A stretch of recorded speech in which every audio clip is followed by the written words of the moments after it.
أعوذ بالله من الشيطان الرجيم. بسم الله الرحمن الرحيم. الحمد لله الذي أنزل على عبده الكتاب ولم يجعل له عوجا قيما لينذر بأسا شديدا من لدنه ويبشر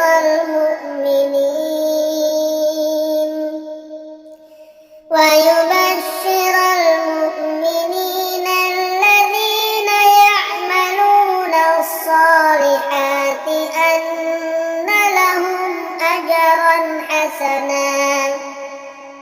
ماكثين فيه أبدا وينذر الذين قالوا اتخذ الله ولدا ما لهم به من علم ولا لآبائهم كبرت كلمة تخرج من أفواههم إن يقولون إلا كذبا فلعلك باخع نفسك على آثارهم إن لم يؤمنوا بهذا الحديث أسفا إنا جعلنا ما على الأرض زينة لها لنبلوهم أيهم أحسن عملا وإنا لجاعلون ما عليها صعيدا جرزا أم حسبت أن أصحاب الكهف والرقيم كانوا من آياتنا عجبا إذ أوى الفتية إلى الكهف فقالوا ربنا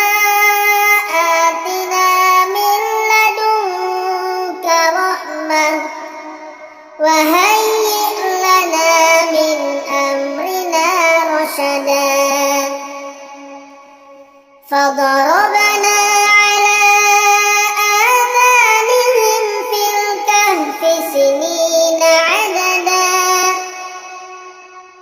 ثم بعثناهم لنعلم أي الحزبين أحصى لما لبثوا أمدا نحن نقص عليك نبأهم بالحق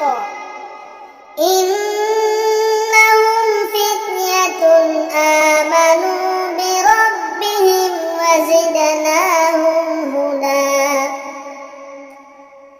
وربطنا على قلوبهم إذ قاموا فقالوا ربنا رب السماوات والأرض لن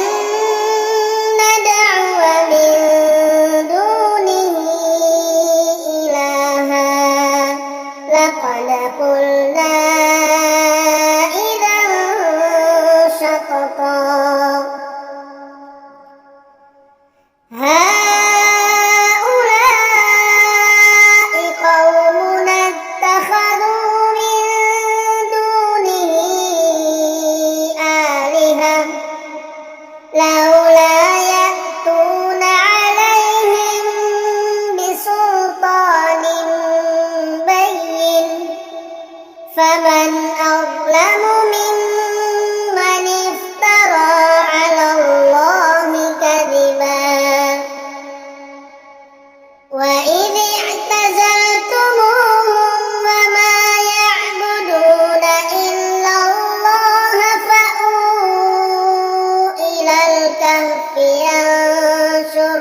لكم فأووا إلى الكهف ينشر لكم ربكم من رحمته ويهيئ لكم